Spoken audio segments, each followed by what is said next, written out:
Galerinha, boa noite, tudo bem com vocês? Me chamo José Cristo, sou da Braga no Zei. E mais nesse dia, novamente, falar com vocês, comentar com vocês, fazer uma breve meditação sobre a liturgia, Hoje, nossa liturgia é a primeira leitura de Atos. Nosso evangelho, é escrito por São João. E daqui a gente deve tirar o que é que a palavra é hoje, de alguma forma ela vai querendo dizer. Como ontem também nos falou, durante a semana vem nos falado. É que para pregar o evangelho é algo muito difícil. A gente sofre perseguições, a gente sofre batalhas espirituais para isso, tem alguma dificuldade, e principalmente nesse tempo de quarentena, a gente às vezes a internet cai quando a gente vai fazer algum vídeo, apostar algum vídeo, a gente tem alguma live. Ou seja, para pregar o evangelho é muito difícil, nós sofremos muitas tentações. Mas quando a gente consegue ver que todas essas dificuldades acontecem para pegar o reino de Deus, é que a gente sabe, eu estou no caminho certo. Em Atos, não na liturgia de hoje, mas fala justamente o quê? Que é necessário que passemos suas tribulações para subir no reino de Deus. E justamente o que vem me mostrando nesses dias, sobre levar o evangelho, é que é muito difícil levar o evangelho. Mas quanto mais a gente percebe as dificuldades, mais a gente percebe que é realmente uma obra de Deus. E é justamente o ponto que eu queria para a gente conseguir entrar na nossa primeira leitura, que é em Atos dos Apóstolos. Lá acontece o quê? Nós sabemos qual é o contexto da primeira leitura, qual é o contexto que os apóstolos estão. Como eu falei ontem, eles estavam sendo perseguidos. E eles foram perseguidos de novo e foram colocados em um novo conselho. É o conselho de Gamaliel, tá certo? Ele era muito sábio. Gamaliel, ele era muito sábio, na família muito sábio, muito reconhecido. E aí ele, sabendo que vários mestres, digamos assim, que não podem ser considerados como isso, mas várias pessoas que tinham discípulos, através de algum tempo, depois de um bom tempo, depois de algumas coisas, os seus discípulos se dispersaram, através da morte e tal.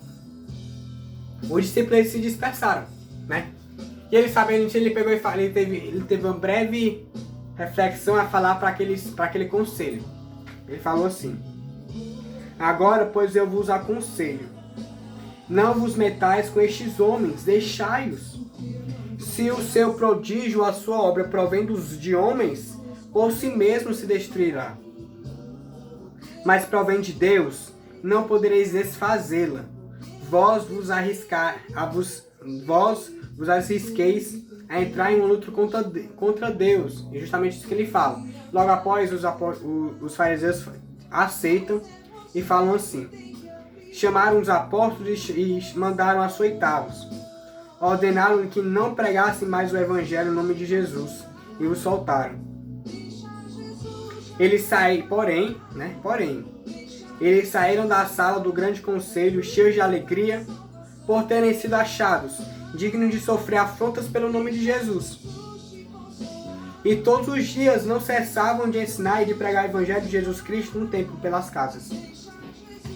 É justamente isso, Se uma obra é de Deus, ela vai ter muitas dificuldades para ser perseverada. Mas ela sendo de Deus, ela vai perseverar.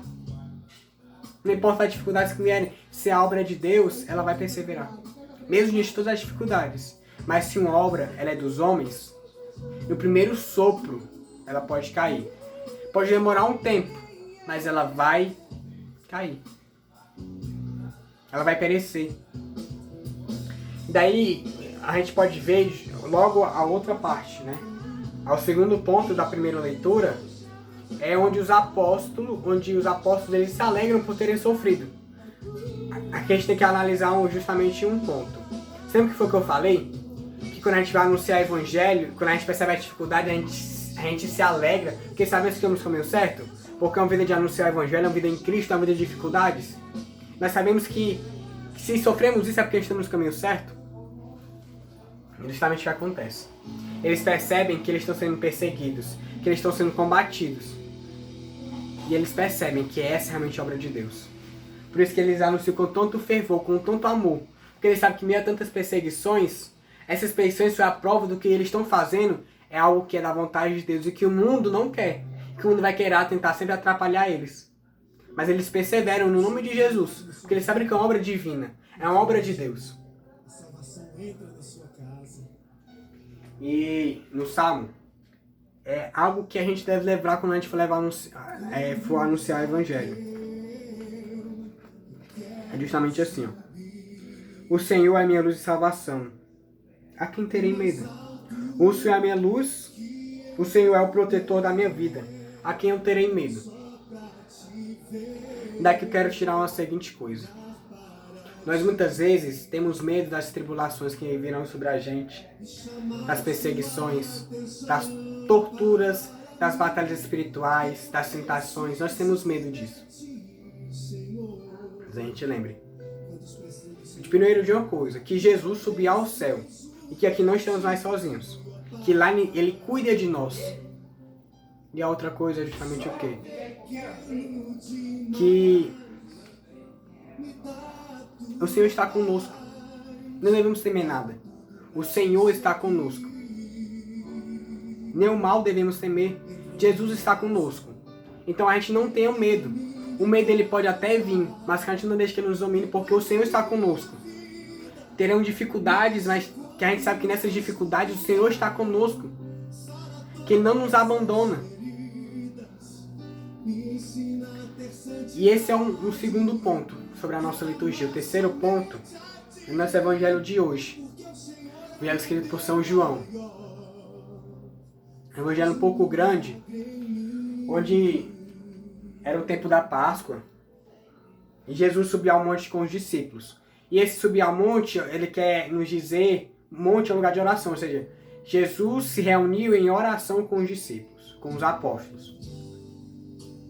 Lá de cima, ele viu todos aqueles discípulos, todo aquele povo que estava ali, era cerca de 5.000 homens.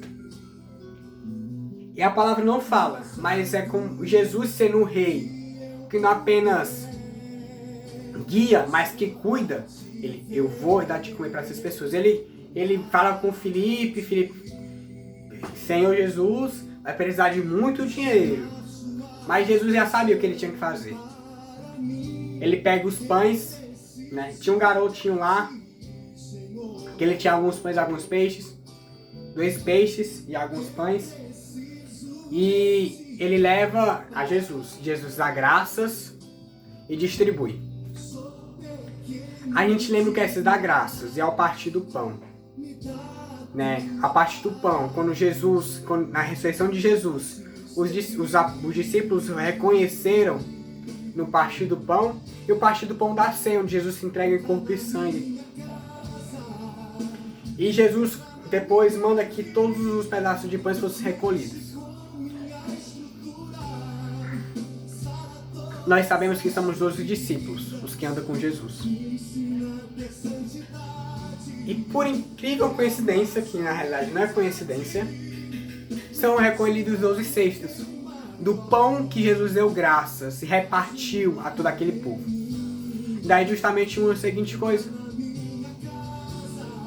Aqueles discípulos, tendo esse pão da vida com eles, eram chamados a levar esse pão da vida aos outros. E assim como nós, que somos representados pelos aqueles discípulos, porque os discípulos, os apóstolos, né? São esses discípulos, nós somos chamados a anunciar o reino de Deus, a anunciar o pão da vida, a anunciar Jesus aos outros corações, sabendo que terá muitas dificuldades, mas que é para a honra e glória do Senhor. Que Ele não nos deixará só, que a caminhada é difícil, a cruz é difícil, nós sabemos. Nós vivemos há 2 semanas a Páscoa de Jesus, a crucificação, o caminho do Calvário, que foi muito difícil. Mas Jesus por amor perseverou e por amor nós devemos perseverar. A levar a salvação aos nossos irmãos, assim como o Senhor perseverou para nos trazer a salvação a nós. Então esse é o nosso chamado hoje, é levar a salvação aos nossos irmãos. Esse pão da vida que recebemos, em anunciá-lo com muito amor, com o coração inflamado pelo Espírito Santo, com esse fogo de Pentecostes, anunciar aos outros corações. Né? E a cada momento, como Jesus no final fala, Jesus se colocou em oração. Tentaram colocar Jesus como um rei, mas ele sabendo que essa não era a sua missão, ele foi entrar em oração. E em cada momento, anunciando o reino de Deus, nós não podemos deixar que a nossa cabeça ela venha acima. Porque a partir do momento que levantamos